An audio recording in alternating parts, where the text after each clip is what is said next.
Katariya, and this is a student, a PhD student at LSU, working with Mark Wilda, and his talk is titled "Guesswork with Quantum Side Information."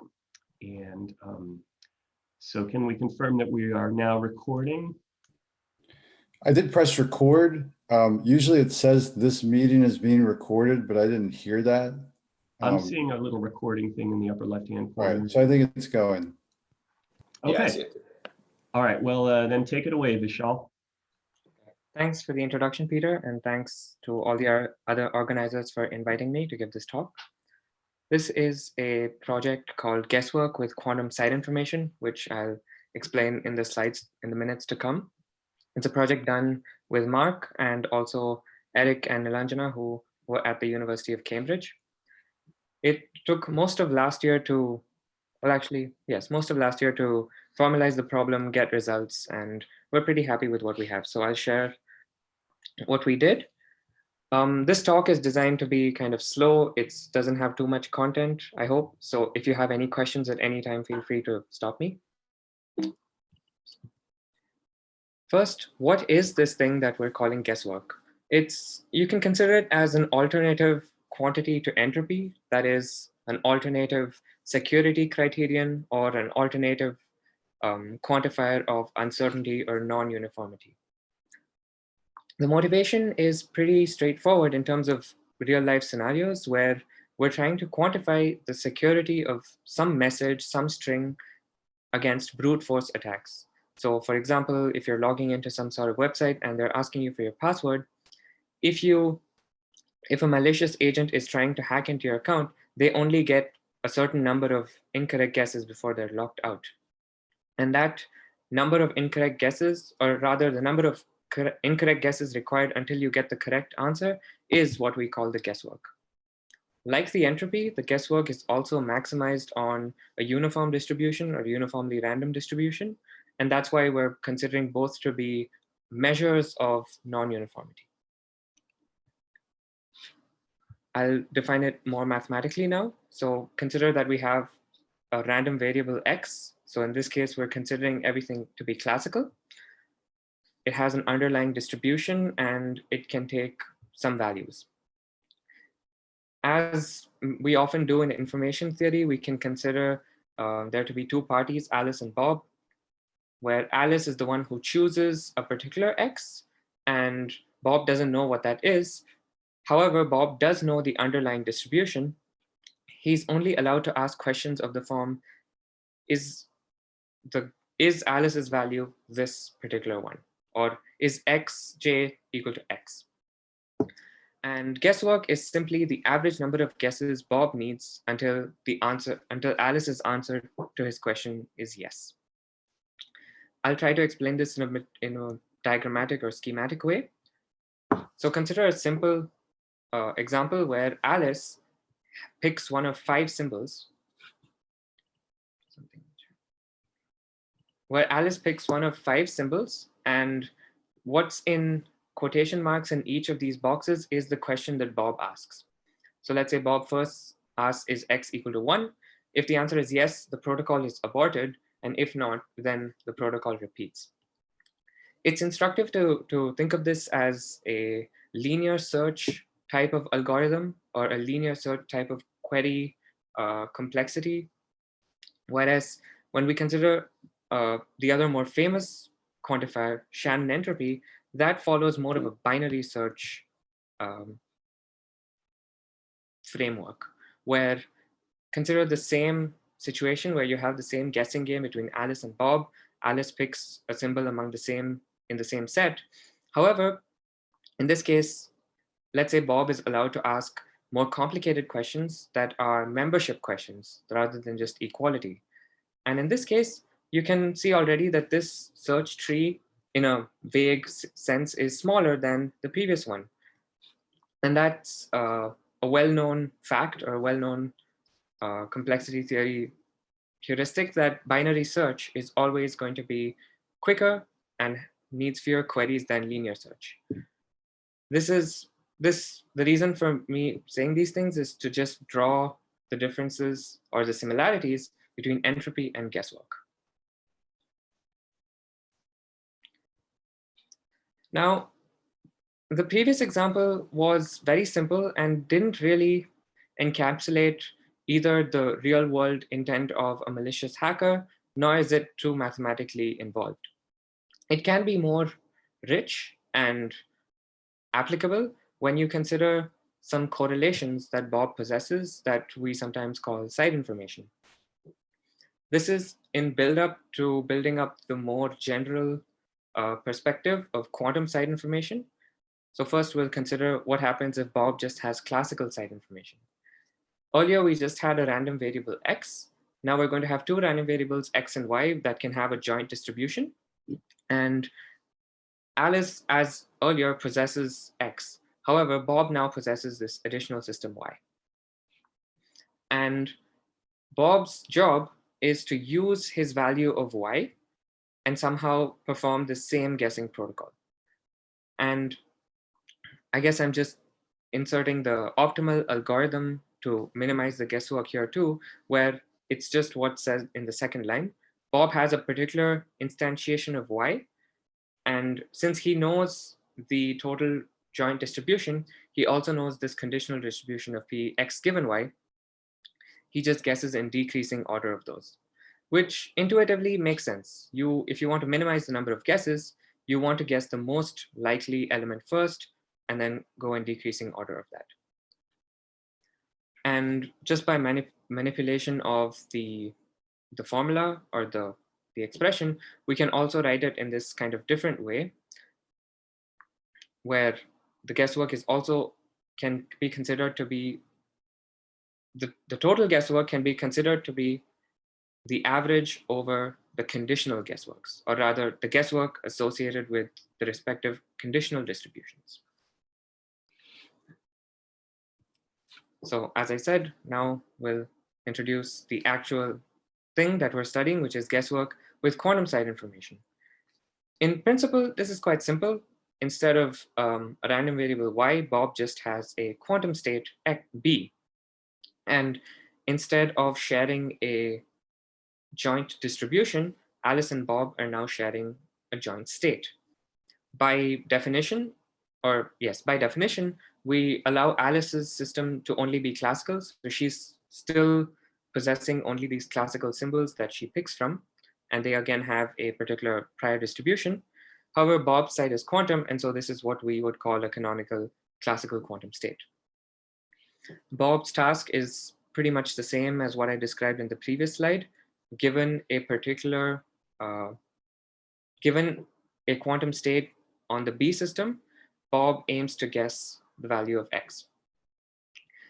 However, when you start thinking about how he should optimize or how he should actually perform his operation on the B system, things can get a bit more involved, and they do, because it's not a classical random variable which you have only one way to describe. Instead, Bob has a quantum state on which he has to do a measurement, and it's up to him to figure out which measurement would be the ideal one.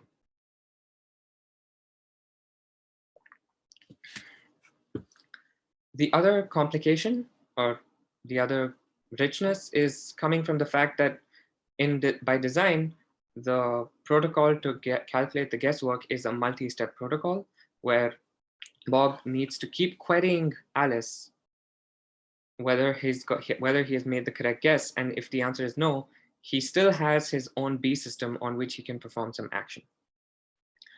So our strongest result is what I'll describe on the next slide, which is that we describe Bob's possible strategies as forming three different types, which we prove are all equivalent.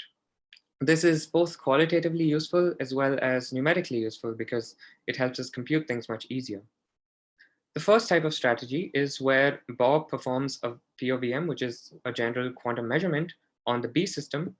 However, the number of outcomes is very large.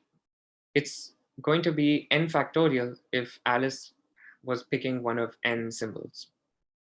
Why is this the reason? Why are we getting the factorial? It's because each outcome corresponds to a particular guessing order, and there are n factorial orders in which you can permute n of Alice's symbols. So this basically means that Bob performs a measurement which has all these guessing orders as the corresponding outcomes. And depending on that order, Bob just guesses in that order, doing no more quantum, doing nothing quantum after that first POVM. The second type of strategy is pretty similar in the sense that Bob performs a single POVM and then doesn't do anything quantum after that. However, it's kind of more restrictive where we perform a much smaller POVM with much smaller number of outcomes, where the goal or the motivation is to just convert Bob's quantum system into the corresponding classical one. After that happens, then Bob has a conditional distribution that he can perform this algorithm on. So the goal in the second part of the system is to just somewhat do a quantum to classical translation and then perform the best classical algorithm. The last strategy is what you could say the most general one, where Bob is allowed to do quantum instruments or quantum operations at each step after each guess that he makes. And these, we call them adaptive because that means that they can depend on what Alice's responses are, and Bob can change the instrument he does according to that. And so in principle, Bob would have to do n or n-1 quantum measurements to perform this guessing protocol. So our result is that with respect to optimizing over the guesswork or to minimize the number of guesses needed, all of these protocols are equivalent. And I guess you might appreciate why this result is powerful. The type of strategy 3 is the most general strategy possible when Bob is allowed arbitrary quantum operations. However, it can be greatly simplified by moving all of the quantum operations just to the very beginning of his protocol and keeping the rest of it classical.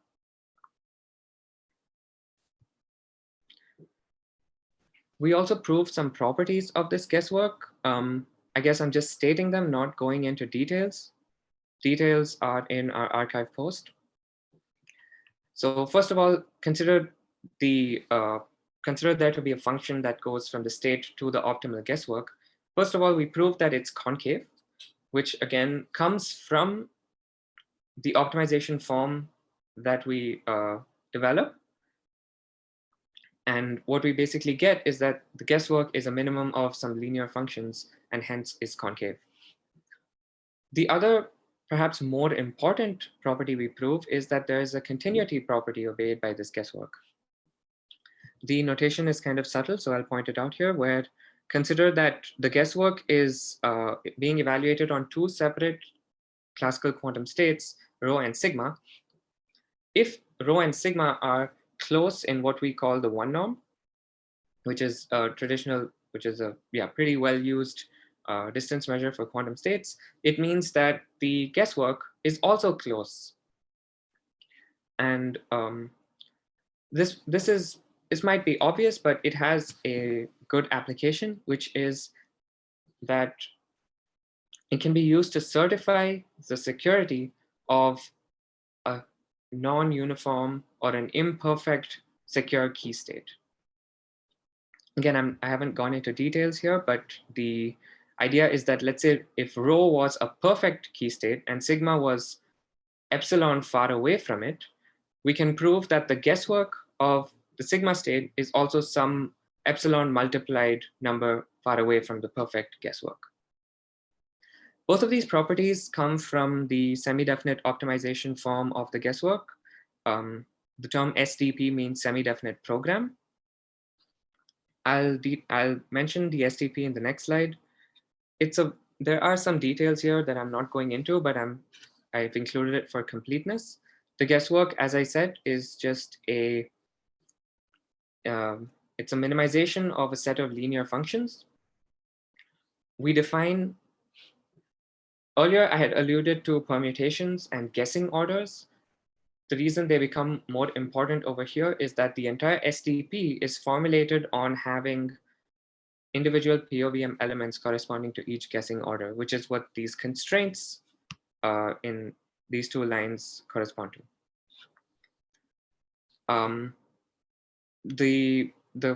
The form of these R-pi operators is not super trivial, so I'll not explain it. But what this means is that in principle, the guesswork can be computed in any STP solving software. So we use MATLAB and Julia. However, it also has drawbacks, which is that since we're considering permutations, once you have more than a small number of symbols, the number of variables, or else the number of constraints, if you're considering the dual program, pretty much blows up as the factorial and can be hard to compute. The STP can be used to compute guesswork with small systems, however, so we do that, and we do it for the particular case of the BB84 states forming the side information system. What does that mean? It means that consider, again, Alice and Bob, where Alice picks one of 4 classical symbols. Being classical, these symbols are just, you can consider them to be diagonal in some basis and perfectly orthogonal. Alice picks each of these with uniform probability. Each of these corresponds to one of the 4 qubit BB84 states. The first 2 BB84 states are straightforward. They're just the 0 and 1 states, which might correspond to spin up and spin down. And the second 2 states are what we call plus and minus, which are orthogonal, equal and orthogonal superpositions of the 0 and 1 states. This problem has a lot of symmetries, mostly encapsulated by the fact that the 0-1 basis and the plus-minus basis form the pair of them form what we call a mutually unbiased pair of bases. So the first thing we did was to just plug this into our semi-definite program, which is on this previous slide, to get the optimal value of guesswork. Something that's amusing and I thought to mention is that this is actually very close to the number 2 cosine squared pi over 8. So I think for a couple of weeks, we hadn't looked into the trailing decimals too closely, and we just assumed that our answer was 2 cosine squared pi over 8. However, we found out that they were actually different, pretty significantly different, and that motivated us to try to perform this calculation analytically. Analytically, this is not very easy because, again, as I said, we have 4 classical symbols, which means that there are 4 factorial guessing orders possible, 24 guessing orders. And if we considered a POVM, the most general POVM would have 24 outcomes, each corresponding to a guessing order. However, in this case, it turns out that we can, if we restrict to just a projective measurement with 2 outcomes, we can attain this optimal guesswork value. And how do we do that? Oops. So how do we do that? First of all, if there was no side information, if Bob knew nothing about what Alice picked, regardless, and what I mean by him having no side information is him having no classical or quantum side information, 0 correlations with what Alice picked, then he would need 2.5 guesses on average. If Bob, having the BB84 states as side information, just measured in the computational basis, then you can calculate the optimal guesswork to be 1.75. And then our analytical calculation, where we perform a very simple optimization, gives us the exact value of guesswork that we got via the semi-definite program. It's a very simple protocol. It's a very simple measurement that we allow Bob to do, which is just project onto 2 orthogonal real states. So it's very restrictive, and it's surprising that it works. The optimal measurement is given by what I've just drawn over here. Consider a 2D plane spanned by 0 and 1 kets or vectors. Instead of measuring in the 0-1 basis, Bob needs to measure slightly askew from it, and he will get the optimal guesswork. How askew is that? It's this angle theta, which is about 9 degrees. So he's just measuring 9 degrees off the 1 ket. And if the strategy he employs is, if he gets the outcome corresponding to the first state, then he guesses the symbols 1, 3, 4, 2. And if he gets the outcome corresponding to the second state, then he just guesses the reverse of that, which is 2, 4, 3, 1.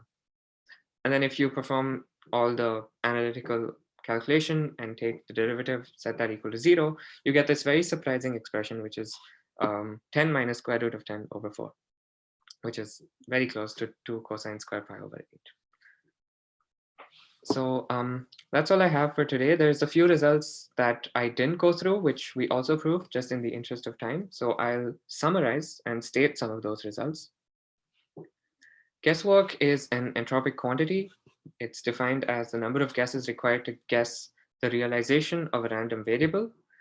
It differs from entropy because you're allowed a different set of questions, or the guesser is allowed a more restrictive set of questions. There is a general framework that we developed for incorporating arbitrary side information, both classical and quantum. Our result proving the equivalence of the 3 types of quantum strategies really helps us with that.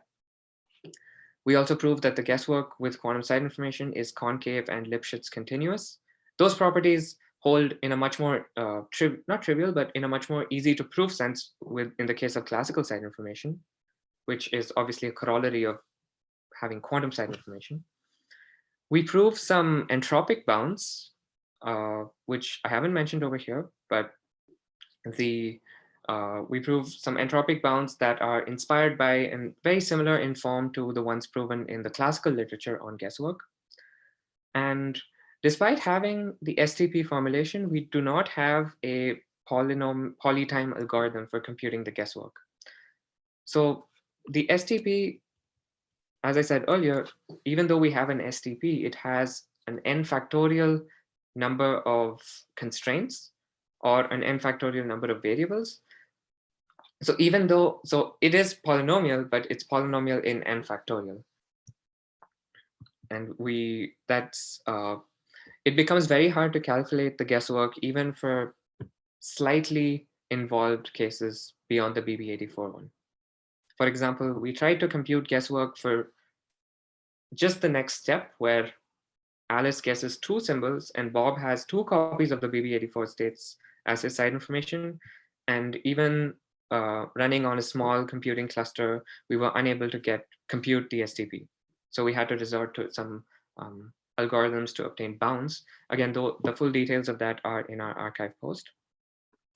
And even the simple example that we do calculate of just the BB84 states, it yields these non-trivial results where it's not straightforward that you need to measure just in the standard basis. And these are features or results that really have no classical analog. There's a bunch of open questions that are kind of technical. I haven't mentioned them over here, but again, if you have any questions or if you want any more details, please go to our archive post. And if you have any questions now, I'll be happy to answer them. Thank you. Thank you, Vishal. That's a very nice talk. And came in at 23 minutes. So yeah, we've got 6 or 7 minutes for questions. If anyone has a question for Vishal.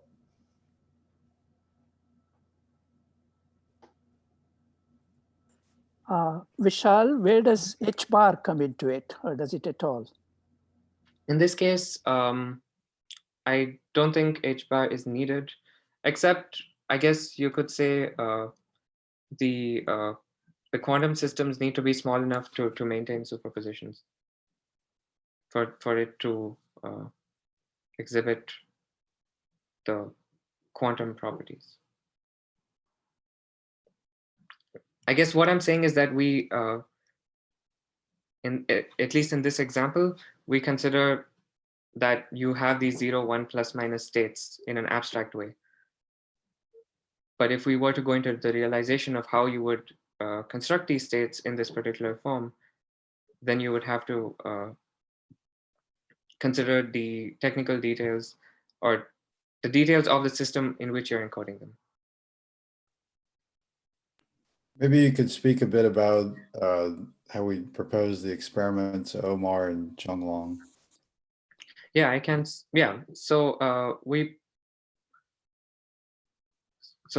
were talking last month with Omar and Chenglong about possibly doing an experiment like this, and there the idea would be to calculate the guesswork using an optical setup where the 0 and 1 states would be the, let's say, L equals to 0 and L equal to 1 states.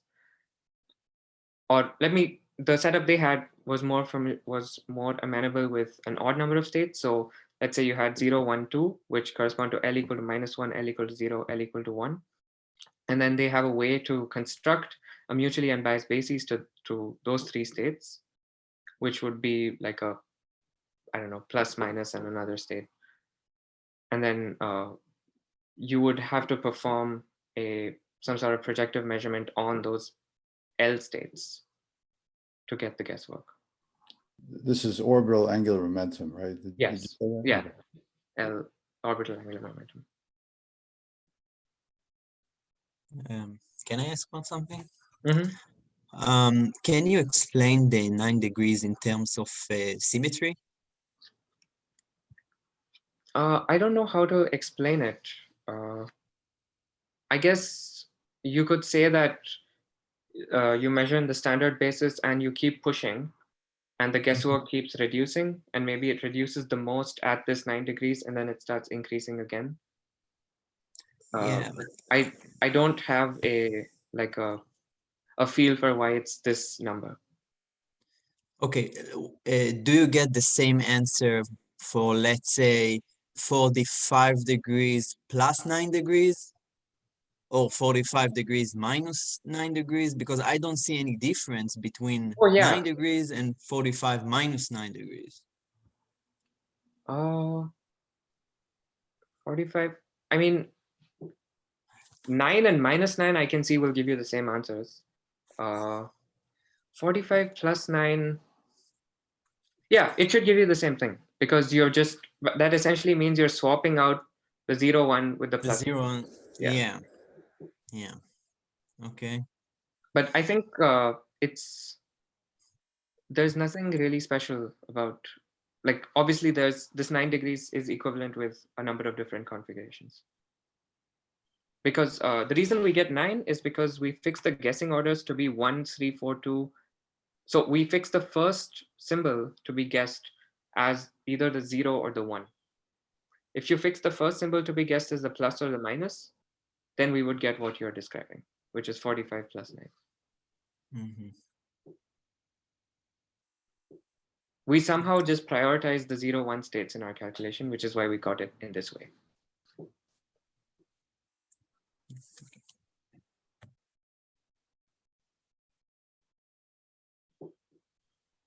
But from that answer, it would seem that even that is not very, because between 0, 1, plus, minus, you could take some other set of 4. Mm-hmm. So it's not simply a question of going from 0, 1 to plus, minus, and then it's a 45-degree ambiguity. Could be other angles.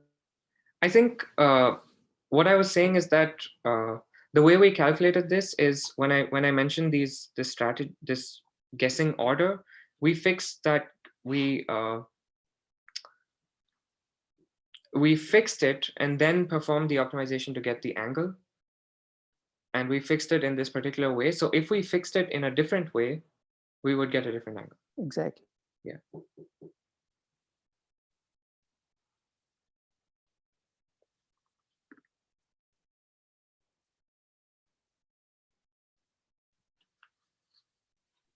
I have a question. How did you guys guess this 8 cosine square approximation to the objective function of SPD? Just kind of curious. Oh, you mean this one? Yeah. We just know that when we consider these 4 states, this number comes up. Like, for example, the guessing game when you're trying to violate the Bell inequality, you have 4 times cosine square pi over 8 show up. Not 4 times. You have you can win with probability cosine square pi over 8, for example, and compared to the classical case. So we just thought that might show up. I think it also shows up if you take a uniform mixture of 0 and plus and compute the eigenvalues. Anyway, it shows up a lot in quantum information stuff, and so we thought it was rearing its head again, but that was not the case.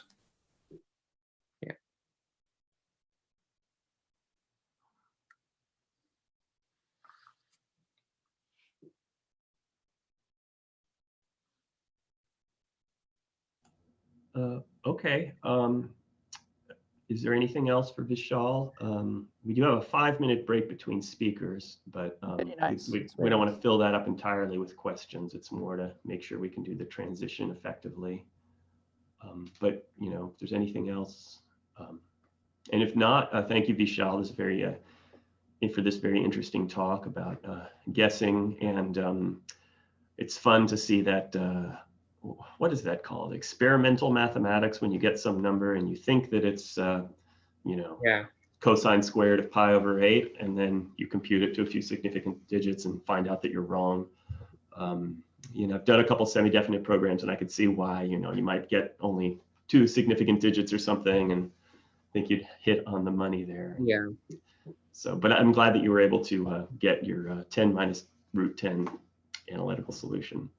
So yeah, let's thank Vishal again, and yeah, we'll start our next